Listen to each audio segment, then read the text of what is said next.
Welcome, foolish mortals, to another episode of the HitchHiking Host Show. I am your host, your ghost host,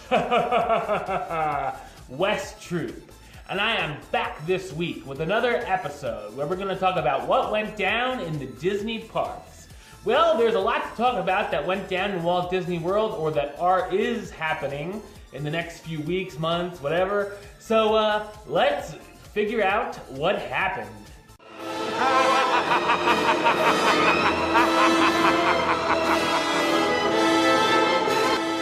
We all knew that DisneyQuest would be saying game over sooner or later, but Disney has now officially announced that this location will close its doors forever on July 3rd, 2017.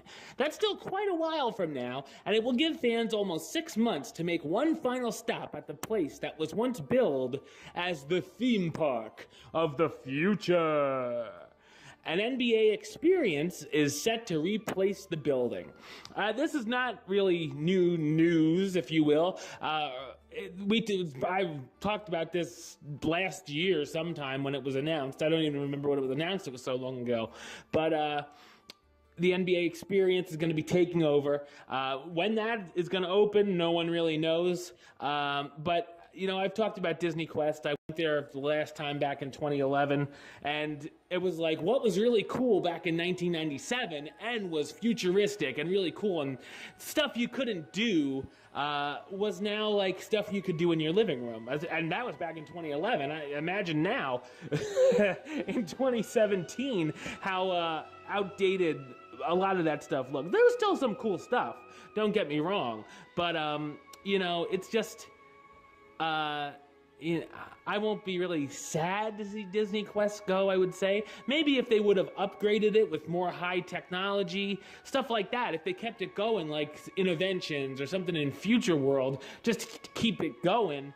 But, you know, I don't know. But anyway, NBA Experience will be coming, and if you are a fan of DisneyQuest, you'll want to make sure to check it out once, twice, however many times you want to do it, before July 3rd.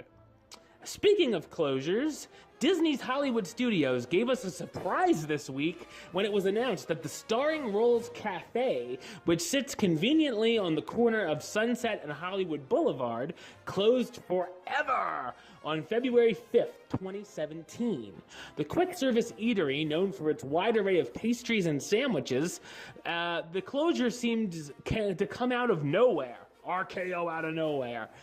Whether Disney is planning on refurbishing the location, tearing it down, or just leaving the building vacant, which we know that's a possibility, hopefully we here will we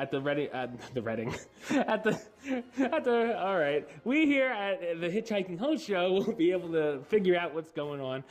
We'll see. In the meantime, guests can find many of the sweets and goodies that were available at the shop at the nearby Trolley Car Cafe Starbucks location. Yeah, this was kind of a shock. It wasn't planned to be knocked down like a lot of stuff in Hollywood studios. So I don't know what that's about, but hopefully something will pop up there or that can take its place. We'll find out together, I suppose. Now, enough with the closures. Let's talk about something positive. Because on the other side of the spectrum, it was confirmed earlier this week that Disney is working on expanding Tomorrowland's Cosmic Rays Cafe. Oh, Cosmic Rays Starlight Cafe, my bad. Eatery in the Magic Kingdom during the first part of this year. However, the quick-service restaurant will not be closing during the remodel, with the project instead rolling out in phases so guests can continue to use parts of the restaurant while work is ongoing. And more importantly, they can still make that money. The first phase of the remodel has actually already kicked off, with the guest bathrooms now closed while Disney expands and renovates them. That's right, that means you gotta hold in your pee-pee. No, Disney has been redirecting guests to Star Traders for the time being. So that means Star Traders is probably packed. Once the initial part of the project has concluded, the plan is for the restaurant to add more covered seating outside to accommodate larger groups. Currently, there is no specific completion date available for the remodel, but estimates are saying the remodel should be done by this summer.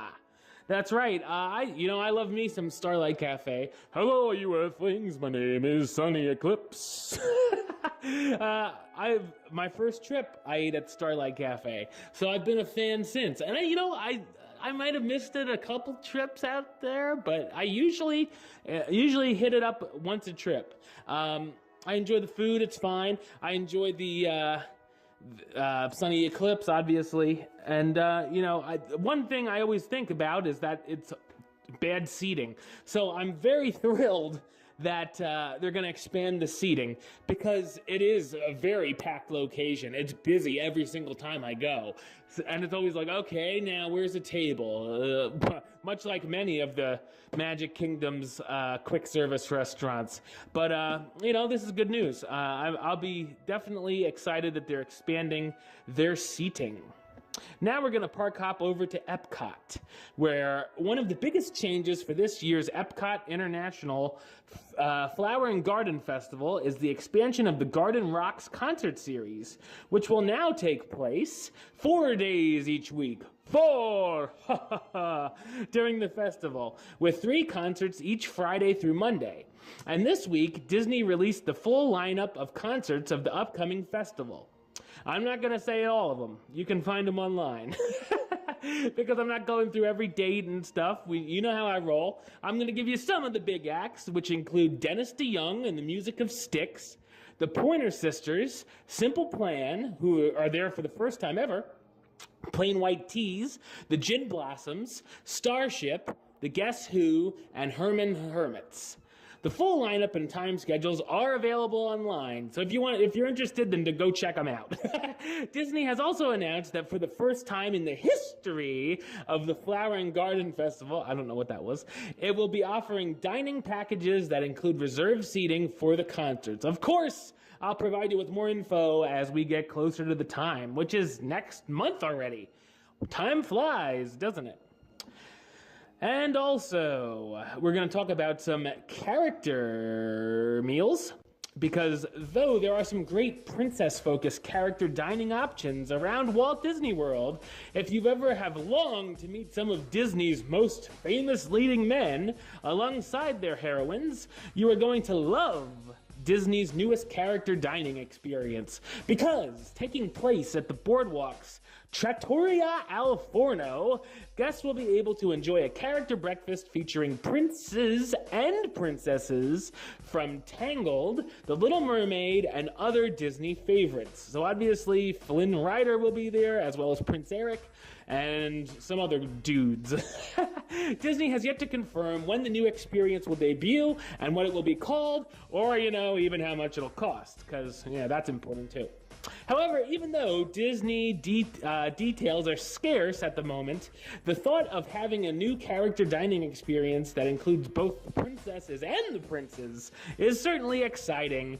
And of course, I will let you know when I get some more information. Hopefully, it will debut later this year. And speaking of characters, Hollywood and Vine has confirmed that the popular mini seasonal character dining experience will be expanded to include both lunch, served from 11:20 to 3 o'clock p.m., and dinner, 3 p.m. to park close, beginning later this spring on Sunday, May 14th. Hey, the day before my birthday. Unfortunately, this means that the Disney Junior Play and Dine character meal experience is now only available for breakfast, served 8 a.m. through 10:20 a.m. Fortunately, Disney Junior characters like Jake, Sophia, and Doc can still be met throughout the afternoon in the animation courtyard right next to the Disney Junior Live on Stage show. So if you aren't quite ready to start your day off early with the characters, the park still provides plenty of opportunities for your little ones to meet their favorites. All right, well, that's the show. I'll be back with another episode next week to talk about the trending topics, as well as another Hitchhiking Host Show 101 about a certain Disney attraction. But until then, don't forget to subscribe right here on YouTube, youtube.com/HitchHostShow. You can like the show on Facebook, facebook.com/HitchHostShow. Follow on the Twitter @HitchHostShow. And if you want to listen to the show, or you are listening to the show, you can do so over on Podbean. It's hitchhostshow.podbean.com. And of course, you can search on iTunes or Stitcher under West Troop or the Hitchhiking Host Show. Until next time, don't forget to... Hurry back, hurry back. For the next episode. See ya.